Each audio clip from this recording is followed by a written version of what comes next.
Et voilà, premier jour à Édimbourg. J'ai assez mal dormi. Euh, j'ai... En fait, mon esprit, je crois que j'ai vu trop de films d'horreur. L'hôtel, il m'a pas du tout mise à l'aise. J'ai pris ma douche en regardant la porte. J'avais peur qu'il y ait quelqu'un qui débarque. J'ai mis des chaussures derrière la porte, au cas où si quelqu'un venait me rendre visite pendant la nuit. J'étais pas à l'aise du tout, comme si j'ai regardé, il y a une armoire, j'ai regardé s'il n'y avait pas un double fond. Enfin, genre, il y a un côté paranoïaque qui s'est installé hier soir. Donc, voilà, moi, je me suis réveillée, il n'y avait aucun souci, bien sûr. Hein. Mais voilà.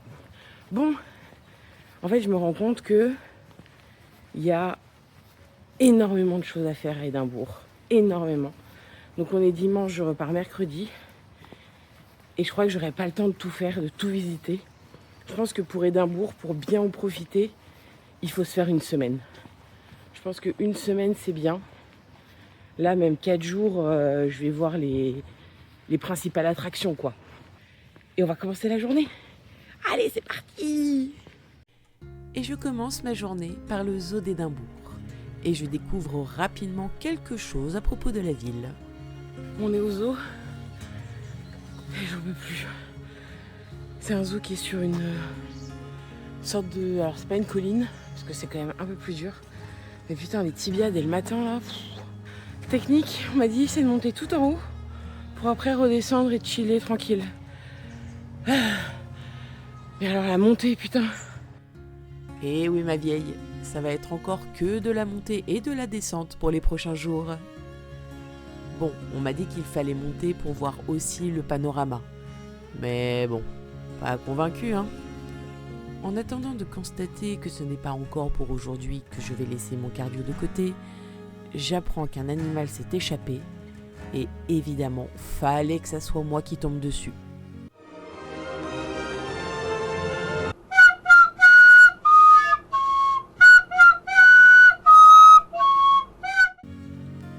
C'était un peu improbable d'avoir un parc à dinos, et je les aurais bien vus en animatronics pour l'immersion.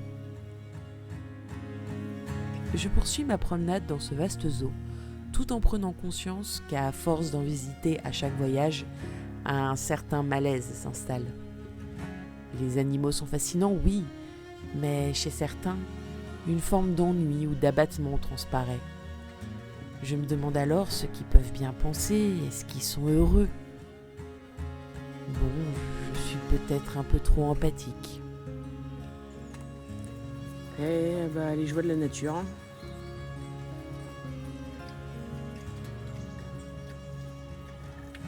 C'est un pigeon. Bon bah ça va mieux hein. Rien ne vaut un bon cochon carnivore pour passer une bonne journée. Le petit rituel obligatoire de voir mes chouchous, qui, je le rappelle, sont des animaux totalement psychopathes. Et puis j'ai la chance de tomber sur l'heure du repas des loutres, et je craque totalement sur leur petite bouille et leur côté malicieux.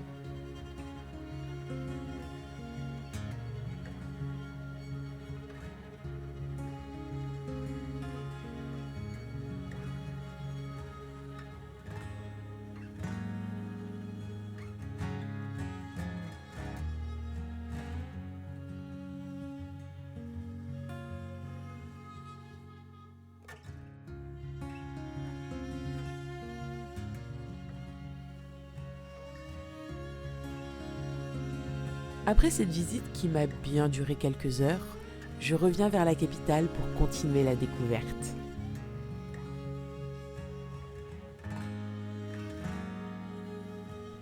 J'ouvre les portes d'un musée incroyable, le Musée national d'Écosse.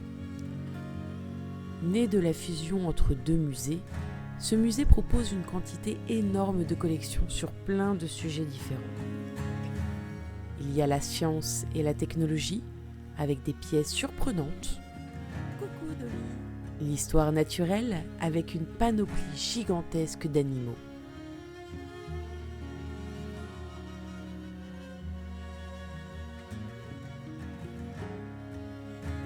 Beaucoup d'animaux. Je crois que ce musée est en fait l'Arche de Noé.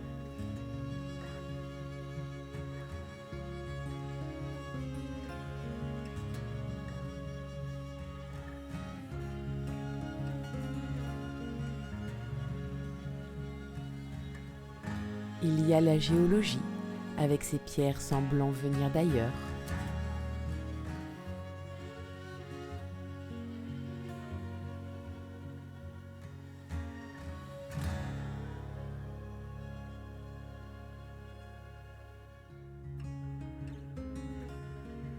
J'ai eu une section préférée, qui fut celle des cultures du monde.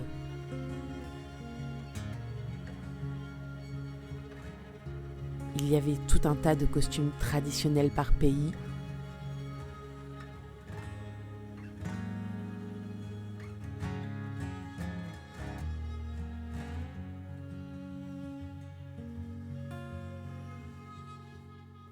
Il y avait aussi des objets de rituel ou ceux de coutume.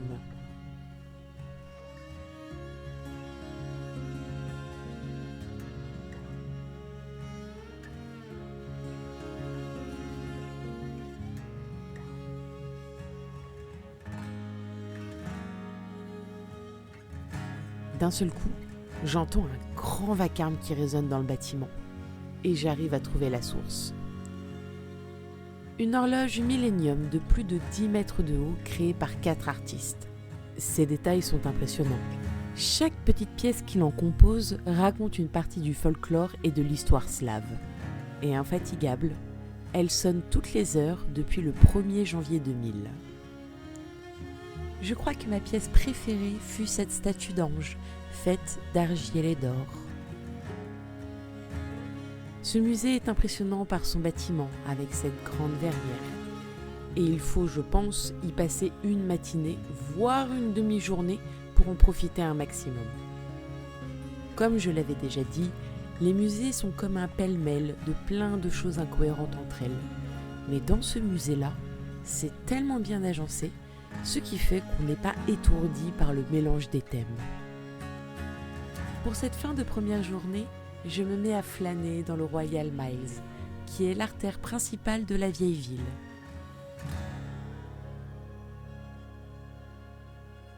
Et je tombe pile pour des défilés, car Édimbourg fête ses 900 ans. On revit les batailles des Anglais contre les Jacobites, ça tire au fusil. On prépare la plus grande chaîne de danse écossaise mondiale. Bref, l'ambiance est à la fête. Mais moi, je m'éloigne un peu de tout ça pour essayer de trouver un moment calme. J'écoute la vie grouiller au son des cornemuses.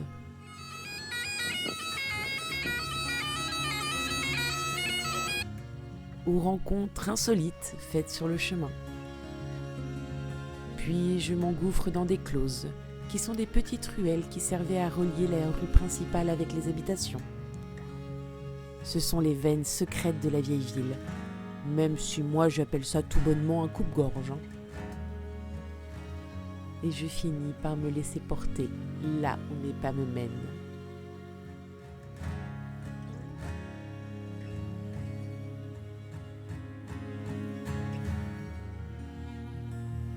Finalement, je rejoins mon hôtel, émerveillé par la beauté d'Édimbourg.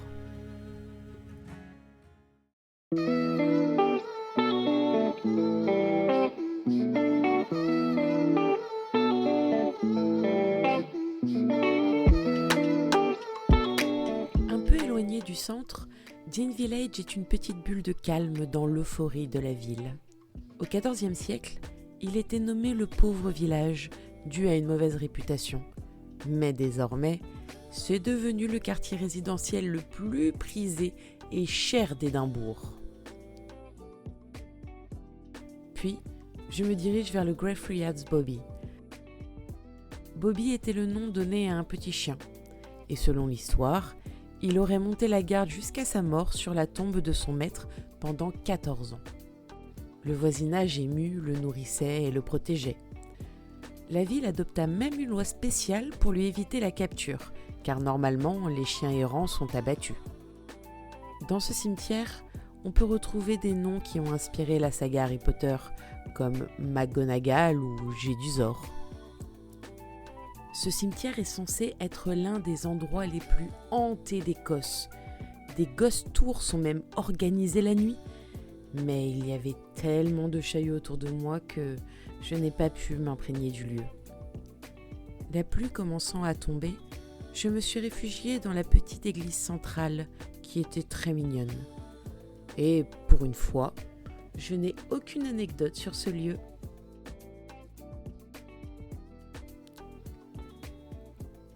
Au détour d'une close, je remarque un musée qui attire mon attention, le musée de la sorcellerie.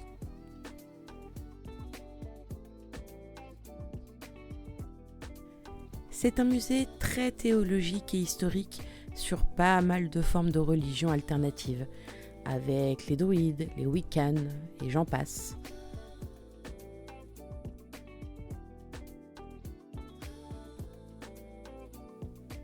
Il y avait beaucoup de lectures et même si j'étais passionnée par ce que je lisais, j'ai assez vite décroché, car c'était assez technique.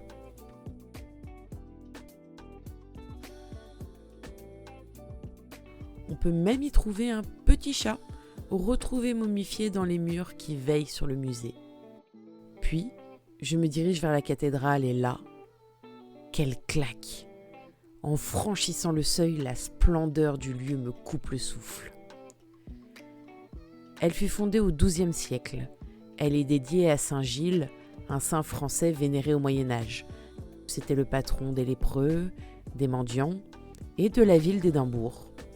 Bon, je ne vais pas refaire un cours d'histoire, mais c'est dans cette cathédrale qu'a eu lieu en 1637 une émeute menée par Jenny Gillies, qui lança un tabouret sur un prêtre qui officiait avec un nouveau livre de prière d'un autre mouvement religieux.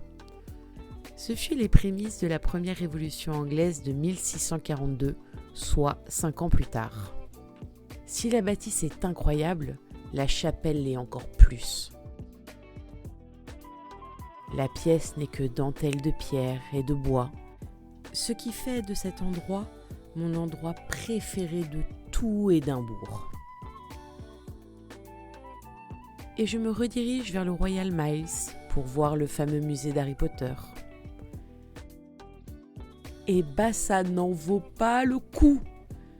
J'ai rien payé, j'ai l'impression de m'être fait arnaquer. C'est juste une boutique. Tu fais la queue dehors parce que c'est trop petit. Les goodies en plus n'ont pas beaucoup d'intérêt pour les collectionneurs. Ah non, c'est complètement surcoté. Les boutiques alentours vendent des trucs bien plus sympas et un tout petit peu plus original. Un peu comme ce portrait de Rox sur lequel j'ai failli craquer. J'en profite pour m'arrêter pour prendre une petite bière au beurre à l'Elephant House, célèbre pub où J.K. Rowling a écrit sa saga. L'endroit avait brûlé et la première réaction du patron à l'époque, c'est d'avoir sauvé la table où elle avait écrit. Chacun ses priorités, L'endroit est calme, les gens chuchotent. Et avant de partir, je signe les toilettes, comme tout bon Potterhead, et je termine ma journée sur cette note sucrée et réconfortante. Bon, et c'était 2 jours hyper intenses. Donc je vous ai pas fait de débrief hier parce que j'étais morte de chez morte. Mais voilà, hier j'ai fait le Mary King's Cross, qui est en fait, tu visites les souterrains.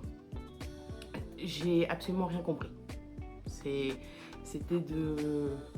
Il y avait l'accent, le guide était irlandais, avec un accent écossais, plus irlandais, plus de l'ancien anglais. Donc je ne bitais rien. J'ai juste compris qu'il y avait un fantôme d'une petite fille et qu'il fallait faire une offrande. C'était pendant la période de la peste et tout ça. J'ai fait le donjon d'Édimbourg, qui raconte un peu l'histoire d'Édimbourg. Pareil, j'ai pas tout compris. Il y a plein d'animations avec des acteurs et tout, c'est hyper sympa. Franchement, c'est très très sympa. Cette ville est incroyable. Elle est incroyable. Il faut y rester une semaine. Je pense que la bonne durée, c'est une semaine pour avoir le temps. J'aurais pas le temps d'aller à la plage. il y avait des trucs autour que je voulais aller voir, je ne vais pas pouvoir. Mercredi, mon avion est tard, donc je vais peut-être essayer de prendre des places pour le château d'Édimbourg, pour aller le visiter. Et si c'est pas le cas, ça me donnera l'occasion de revenir et de faire ce que je n'ai pas pu faire. Voilà, bon, je vais aller prendre une douche, je vais me poser. Demain, je peux faire une grasse mat. Demain, enfin. Je crois que le plus tard où j'ai dû me réveiller, c'est peut-être 8h ou 8h30, un truc comme ça. Donc, je vais peut-être pouvoir faire une grasse mat demain. Voilà. Je vous souhaite une très bonne soirée, bonne journée, en fonction de là où vous regardez. Et la suite plus tard. Salut!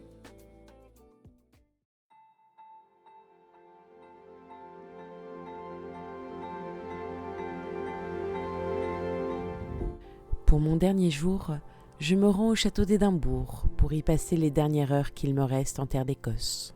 Je ne pourrais pas vous raconter son histoire, sinon la vidéo durerait 6 semaines, tellement ce château a vécu et tellement il y a d'anecdotes. Perché sur un ancien volcan éteint, il domine la ville depuis plus de 900 ans. Ce fut à la fois une résidence royale, une place forte militaire, une prison. Il abrite les joyaux de la couronne d'Écosse et aujourd'hui, c'est le monument le plus visité d'Écosse, emblème de l'histoire et de l'identité écossaise. À 13h, j'ai pu voir en action le 1 o'clock gun, qui servait à guider les bateaux pour régler leur horloge maritime, car on l'entend jusqu'à 12 km alentour.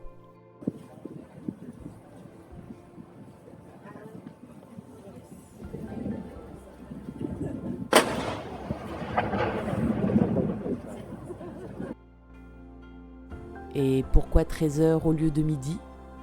Parce qu'il est plus économique de tirer qu'une seule balle plutôt que 12. Un mémorial se trouve à l'entrée, pour la mémoire des innocents assassinés lors des chasses aux sorcières.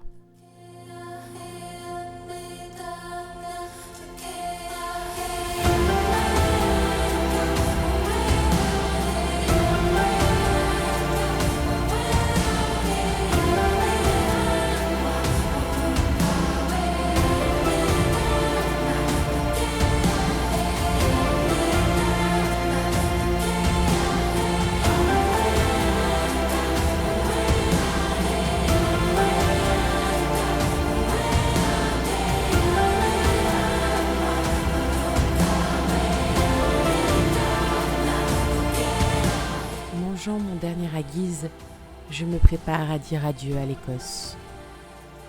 Je quitte ces terres où la brume danse avec les montagnes, où la pierre garde la mémoire des rois et des rébellions, et où chaque souffle de vent porte une légende oubliée. J'ai entendu les voix du passé dans les ruelles étroites d'Édimbourg, et j'ai senti mon âme s'enraciner dans les montagnes de l'île de Skye. Je repars, mais une part de moi demeurera toujours entre ces collines voilées de brume. Merci d'avoir marché à mes côtés. J'espère vous avoir transmis un peu de cette magie, de ce pays où l'âme trouve enfin le repos.